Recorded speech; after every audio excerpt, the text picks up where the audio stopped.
Science Galaxy के मंच पर एक बार पुनः आप सबका स्वागत है।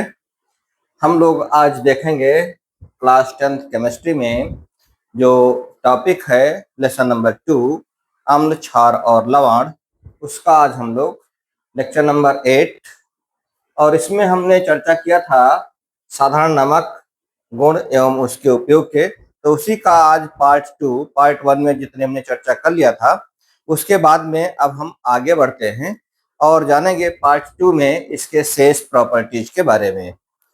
तो वीडियो काफी अच्छा होने वाला है, आप लोग लास्ट तक इसको देखिएगा और छोटी चीजें जो रह गई थी उनको आज हम लोग समझ लेते हैं।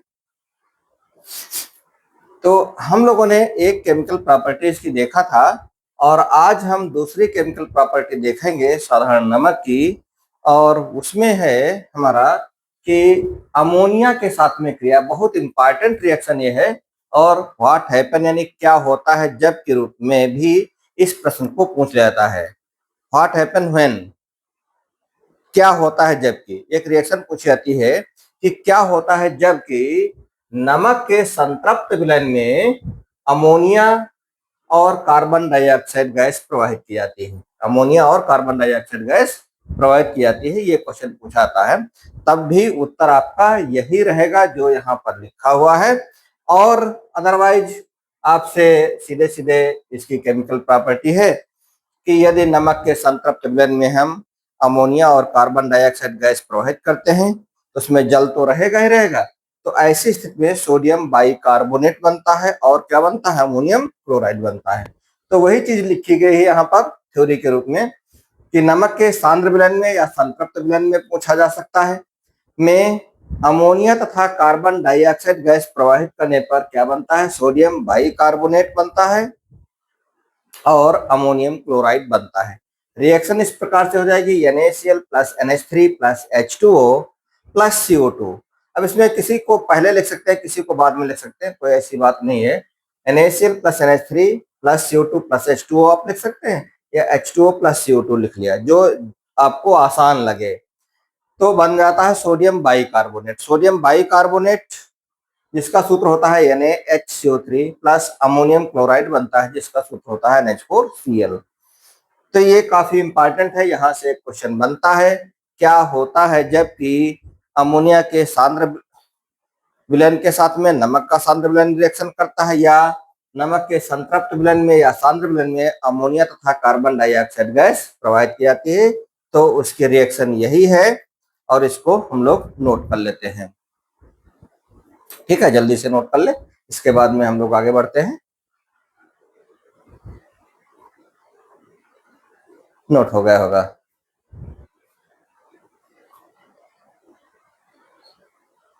इसके बाद में हम लोग आज देखेंगे इसके नमक के उपयोग क्या क्या होते हैं, कहाँ कहाँ पर नमक का उपयोग किया जाता है। तो नमक जिसको हम साधारण नमक भी कहते हैं, भोजन पकाने में तो इसका प्रयोग होता ही होता है, साथ में इसका प्रयोग परिरक्षक यानी प्रिजर्वेटिव परिरक्षक के रूप में भी इसका प्रयोग होता है। परिरक्षक, ठीक है, परिरक्षक को हम कहते हैं इंग्लिश में प्रिजर्वेटिव। अब परिरक्षक क्या होते हैं जरा इस बात को समझ लेते हैं।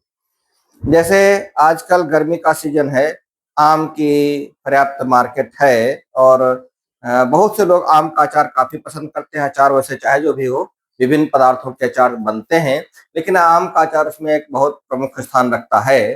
तो अचार में अगर नमक की मात्रा 12% से लेकर के 14% के बीच में अगर रखी जाती है, 12% से 14% के रूप में भार के रूप में अगर इसकी मात्रा रखी जाती है तो फिर पदार्थ को सड़ने गलने से बचाया जा सकता है।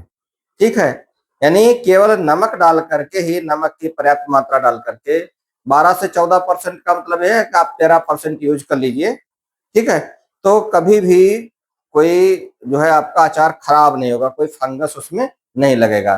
तो फंगस को रोकने में मदद करता है, कारगर साबित होता है, इसलिए इसको हम परिरक्षक के रूप में बोलते हैं। तो नमक का उपयोग परिरक्षक के रूप में होता है।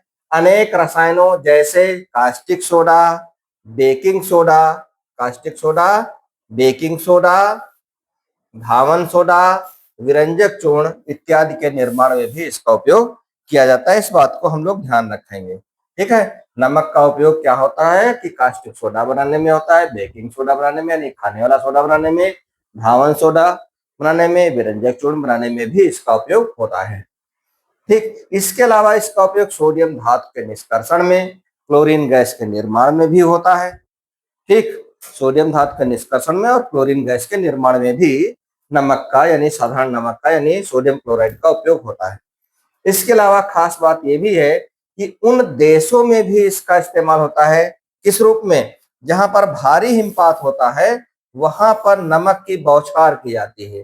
तो जब नमक की बौछार करते हैं तो उससे क्या होता है कि जो बर्फ पिघलने लगती है और सड़क साफ हो जाती है। ठीक है, बर्फ के हिमांक को कम कर देता है, बर्फ के निर्माण को रोकता है, जिससे बर्फ पिघलती है और सड़क साफ हो जाया करती है। ठीक है, तो जिन प्रदेशों में भारी हिमपात होता है, जिन देशों में भारी हिमपात होता है, वहां पर जो सड़क पर बर्फ जम जाती है, उस बर्फ को पिघलाने के लिए या रास्ते से हटाने के लिए नमक का छिड़काव करते हैं।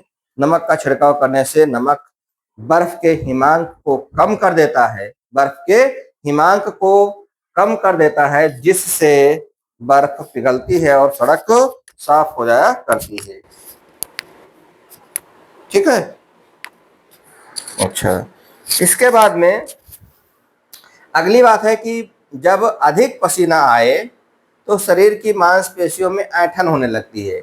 ऐंठन होने के पीछे कारण क्या है कि पानी के साथ में जो सोडियम क्लोराइड की कमी हो जाती है, और सोडियम क्लोराइड की कमी होने से मांसपेशियों में ऐंठन उत्पन्न हो जाती है। तो इसे दूर करने के लिए गर्मियों में खास करके जो है वो NaCl को पानी के रूप में, यानी जिसको हम ओरल कहते हैं, ओरल ड्रॉप कहते हैं या ORS कहते हैं, ORS इसका सही नाम है। ठीक है, तो ORS के रूप में भी इसका इस्तेमाल किया जाता है नमक का। अच्छा, इसके अलावा लोग कुल्फी बनाते हैं घरों में, फ्रीजर में कुल्फी जमाते हैं, तो कुल्फी के निर्माण में यानी बर्फ बनाने में भी नमक का उपयोग होता है। तो ये कुछ महत्वपूर्ण उपयोग हैं नमक के, तो आप लोग इनको नोट कर लें एक एक करके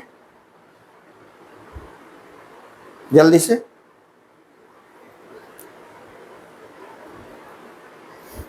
यहाँ पर एक प्रश्न और भी पूछा जा सकता है, वो ये है कि ऐसे एक पदार्थ का नाम बताओ जिसमें क्रिस्टलन जल नहीं होता है। तो उसमें क्रिस्टलन जल में ये अगर हम बात करेंगे तो सोडियम क्लोराइड यानी नमक में कोई क्रिस्टलन जल नहीं पाया जाता है। तो इसका एक उदाहरण बन सकता है आसानी से। एक प्रश्न यहाँ से भी पूछा जा सकता है कि ऐसे एक लवण का नाम बताओ जिसमें क्रिस्टलन जल नहीं पाया जाता है, तो वहां पर हम सोडियम क्लोराइड की बात कर सकते हैं, नहीं नमक की बात कर सकते हैं। अच्छा, इसके अलावा नमक, एक प्रश्न यहाँ से भी हो सकता है कि नमक का जलीय विलयन कैसा होता है। तो नमक का जलीय विलयन हम क्या बताएंगे, नमक का जलीय विलयन कैसा होता है, उदासीन होता है, ना तो अम्लीय ना तो क्षारीय। इसका जलीय विलयन कैसा होता है, तो हम क्या बताएंगे, जलीय विलयन इसका उदासीन होता है। तो इस प्रकार से नमक के ढेर सारे आपने उपयोग देखे।